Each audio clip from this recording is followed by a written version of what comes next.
समस्त को प्रभु जीशुख्रीष्टर मधुमय नाम बड़ आंतरिक नमस्कार। ख्रीष्टर प्रिय भाई और भौणी मैंने आज मो आपण मान निमंते एक गुड न्यूज मु नहीं आसी एक शुभ संवाद। आपण जहाँ थंबनेल रे देखिले सही शुभ संवाद मु आपण निमंते मु नहीं आसी। तेबे प्रिय बंधुगण हुए तो आपण निज निज घरे आपण टीवी रे विभिन्न सीरियल आपण देखुथाई पारंती। विशेषकर ए टीवी सीरियल नारी माने ही बेसी एंजॉय करिथांती। घरर स्त्री लोक माने आ माँ माने भौणी माने से माने एंजॉय करिथांती। तबे प्रिय बंधुगण वर्तमान आम निमंते एक खुशीर खबर होची जेपरिक प्रतिदिन टीवी रे आ टीवी सीरियल रे विभिन्न प्रकार मान जागतिक विषय प्रसारण करा जाई थाए। आ सेथिरे तो आमानकर कोनोसी लाभ हुए नाही, आ केवल समय ही नष्ट नला कोनोसी लाभ नाही। किंतु खुशीर खबर एया जे प्रतिदिन संध्या 7 रु 7:30 आपण तरंगरे प्रभु जीशुख्रीष्टर विषय आप देखिपारे। प्रभु जीशुख्रीष्टर वाक्य आप शुणिपारे तरंग म्यूजिक रे प्रतिदिन संध्या 7 रु संध्या 7:30 से निमंते आपण मध्यरु क्यों माने इंटरेस्टेड अछंती से माने एंजॉय करि परिबे देखि परिबे। प्रिय बंधुगण ख्रीष्टर प्रिय भाई भौणी माने बहुत बड़ गुड न्यूज आमान को निमंते आ जेहेतु आमे माने टीवी रे प्रभु जीशुख्रीष्टर विषय आमे माने देखा को सुजोग पाउछु। आ एटा केवल गोटे चैनल नुहे, आहरी किसी टीवी चैनल गुड़िक अच्छे प्राय बहुत कम आ जो थे कि एबे सुधा मध्य प्रभु जीशुख्रीष्टर विषय गुड़ा प्रचार करा जाउची टीवी रे आ ता पुणी उड़िया भाषा रे आ अन्यान्य भाषा रे मध्य रही अछि।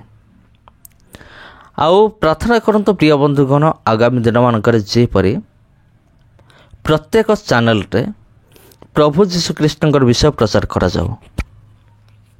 आउ एटा मु चाहूँगी आउ आपण माने चाहूँगी ना नहीं कमेंट करंतु। आ प्रभु जीशुख्रीष्टर विषय प्रचार हवा दरकार, प्रसार मध्य हवा दरकार प्रत्येक चैनल रे। प्रभु जीशुख्रीष्ट जेतेबेले जगतर विदाय नेले स्वर्गारोहण कले ता पूर्वर निज शिष्य मानक से गोटे महान आज्ञा देई कले, तुम्हें माने जाओ पृथ्वीर कोण अनुकोण रे तुम्हें कौन करिवो सुसमाचार प्रचार करिवो।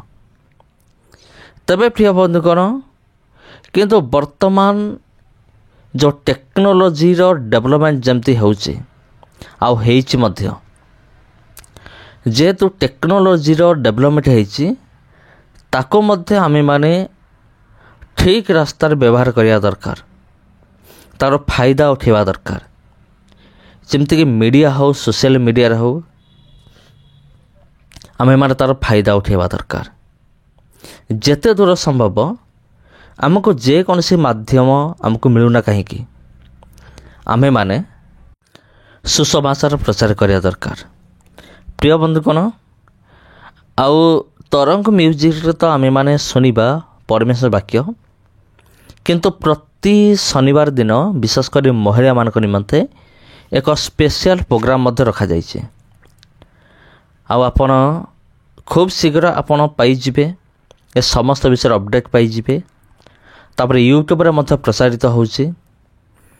आपण मानक मध्य हुए तो बहुत कम लोक से माने जानती जे यूट्यूब रे मध्य एमिति कार्यक्रम गुड़िक होउची बोले। आउ से माने से सब कार्यक्रम देखंतु आत्मिक जीवन रे बढ़ंतु। प्रिय बंधुगण आजिकाली आम जीवन रे आमर आत्मिक जीवन रे कौन दरकार, आध्यात्मिक जीवन रे आमको पावर दरकार, आमको आत्मिक खाद्य आमको दरकार जहाँकि बहुत कम आमे माने देखा पाऊ। जमती शरीर बंचा पाई शारीरिक आहार दरकार, ସେହିଭଳି ଆତ୍ମା ବଞ୍ଚିବା ନିମନ୍ତେ ଆତ୍ମିକ ଆହାର ମଧ୍ୟ ଦରକାର। ତେବେ ପ୍ରିୟ ବନ୍ଧୁଗଣ, ମୁଁ ଜାଣେନି ଆପଣ ପ୍ରତିଦିନ କେତେ ସମୟ ପରମେଶ୍ୱରଙ୍କ ବାକ୍ୟ ସହିତ ଆପଣ ବିତାଉଛନ୍ତି। ଯଦି ଆପଣ ଗୋଟେ ଦିନର ଅଧିକାଂଶ ସମୟ ଆପଣ ମୋବାଇଲ ଫୋନରେ ଆପଣ ବ୍ୟସ୍ତ ରହୁଛନ୍ତି, ତେବେ ତ ଏହା ଆପଣଙ୍କ ନିମନ୍ତେ ମଧ୍ୟ ସୁବର୍ଣ୍ଣ ସୁଯୋଗ, ଯେହେତୁ ୟୁଟ୍ୟୁବରେ ବି ପ୍ରସାର କରାଯିବ ପରମେଶ୍ୱରଙ୍କ ବାକ୍ୟ। ତେବେ ପ୍ରିୟ ବନ୍ଧୁଗଣ, ଆପଣ ଚାହିଁବେ ଯଦି ତରଙ୍ଗକୁ ଆପଣ ୟୁଟ୍ୟୁବରେ ମଧ୍ୟ ଦେଖିପାରିବେ। ତେବେ ପ୍ରିୟ ବନ୍ଧୁଗଣ, ତା'ର ସିଷ୍ଟମ୍ କ'ଣ ସେ ମୁଁ ଜାଣେ ନାହିଁ। ଆଉ ଆପଣ ନିଶ୍ଚିତ ଭାବରେ ଚେଷ୍ଟା କରନ୍ତୁ ଏହି ପ୍ରୋଗ୍ରାମକୁ ଉପଭୋଗ କରିବା ନିମନ୍ତେ। ଯଦି ଆପଣଙ୍କ ଘରେ ଟିଭି ଅଛି, ଟିଭିର ଯଦି ଆପଣ ସିରିଏଲ୍ ଦେଖୁଛନ୍ତି, ତେବେ 7ରୁ 7:30 ମାତ୍ର ଅଧଘଣ୍ଟା ଆପଣ ପ୍ରଭୁଙ୍କ ନିମନ୍ତେ ସମୟ ଦିଅନ୍ତୁ ଆଉ ଆଶୀର୍ବାଦ ପ୍ରାପ୍ତ ହୁଅନ୍ତୁ। ତେବେ ପ୍ରିୟ ବନ୍ଧୁଗଣ, ଯେକୌଣସି ଉପାୟରେ ହେଲେ ମଧ୍ୟ ଆମେମାନେ ଈଶ୍ୱରଙ୍କ ବାକ୍ୟକୁ ଆମେ ଶୁଣିବା ଦରକାର। ଯେକୌଣସି ଉପାୟରେ ହେଉନା କାହିଁକି ଆମେମାନେ ଈଶ୍ୱରଙ୍କ ବାକ୍ୟକୁ ଶୁଣିବା ଦରକାର। ଚର୍ଚ୍ଚ ଘରେ ତ ପ୍ରତି ରବିବାର ଆମେମାନେ ପାଳକ ବନ୍ଧୁମାନଙ୍କ ଠାରୁ ଆମେମାନେ ବାକ୍ୟ ଶୁଣିବାକୁ ପାଇଥାଉ। ଏପରି ଅନେକ ଚର୍ଚ୍ଚ ଅଛି ଯେଉଁଠାରେ ଗୁରୁବାର, ଶୁକ୍ରବାର, ମଙ୍ଗଳବାର ମଧ୍ୟ ପ୍ରୋଗ୍ରାମ କରାଯାଇଥାଏ।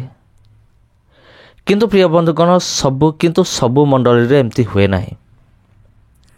ଏମିତି ପ୍ରାୟ ବହୁତ ମଣ୍ଡଳୀ ଅଛି ଯେଉଁ ମଣ୍ଡଳୀରେ କେବଳ ରବିବାର ହିଁ ଉପାସନା କରାଯାଏ, ଅନ୍ୟ ଦିନମାନଙ୍କରେ ଆଉ ଏ ସମସ୍ତ ଆତ୍ମିକ କାର୍ଯ୍ୟକ୍ରମ ଗୁଡ଼ିକ ହୁଏ ନାହିଁ। ତେଣୁ ପ୍ରିୟ ବନ୍ଧୁଗଣ, ଏହି ପ୍ରୋଗ୍ରାମ ସମସ୍ତଙ୍କ ନିମନ୍ତେ, ଆମମାନଙ୍କ ପ୍ରତ୍ୟେକଙ୍କ ଆତ୍ମିକ ଜୀବନ ନିମନ୍ତେ ଜରୁରୀ ଅଟେ। ତେଣୁ ଯେହେତୁ ଏହା ସମସ୍ତଙ୍କ ନିମନ୍ତେ, ତେଣୁ ଆମେମାନେ ସୁଯୋଗ ପାଇବା ପ୍ରତିଦିନ 7ରୁ 7:30 ଈଶ୍ୱରଙ୍କ ବାକ୍ୟକୁ ଶୁଣିବା ନିମନ୍ତେ। ତେବେ ପ୍ରିୟ ବନ୍ଧୁଗଣ, ସେ ଯାହା ବି ହେଉ, ମୁଁ ଏହି ବିଷୟକୁ ମୋ ଚ୍ୟାନେଲରେ ପ୍ରମୋଟ୍ କରୁଅଛି। ଏଥିପାଇଁ ମୁଁ କରୁଅଛି ଯେହେତୁ ଆମମାନଙ୍କୁ ଈଶ୍ୱରଙ୍କ ବାକ୍ୟ ଦରକାର। ପ୍ରିୟ ବନ୍ଧୁଗଣ, ଆଉ ଏ ସମସ୍ତ ବିଷୟକୁ ନେଇକି ଆପଣଙ୍କର ଚିନ୍ତାଧାରା କ'ଣ ମୁଁ ଜାଣେ ନାହିଁ। ଆପଣ କ'ଣ ଭାବୁଛନ୍ତି କମେଣ୍ଟ କରନ୍ତୁ। ଆପଣଙ୍କ ଚିନ୍ତାଧାରା କ'ଣ କମେଣ୍ଟ ମାଧ୍ୟମରେ ଆପଣ ଜଣାନ୍ତୁ। ସମସ୍ତଙ୍କୁ ପ୍ରଭୁ ଯୀଶୁଖ୍ରୀଷ୍ଟଙ୍କ ନାମରେ ମୋର ଆନ୍ତରିକ ନମସ୍କାର। ଆଉ ଆଜି ମୁଁ ଏଇଠାରେ ପ୍ରିୟ ବନ୍ଧୁଙ୍କର ବିଦାୟ ନେଉଛି। ପୁଣି ଥରେ ଭେଟ ଆପଣ ସହିତ ଆଉ ଗୋଟେ ଭିଡ଼ିଓରେ। ନମସ୍କାର।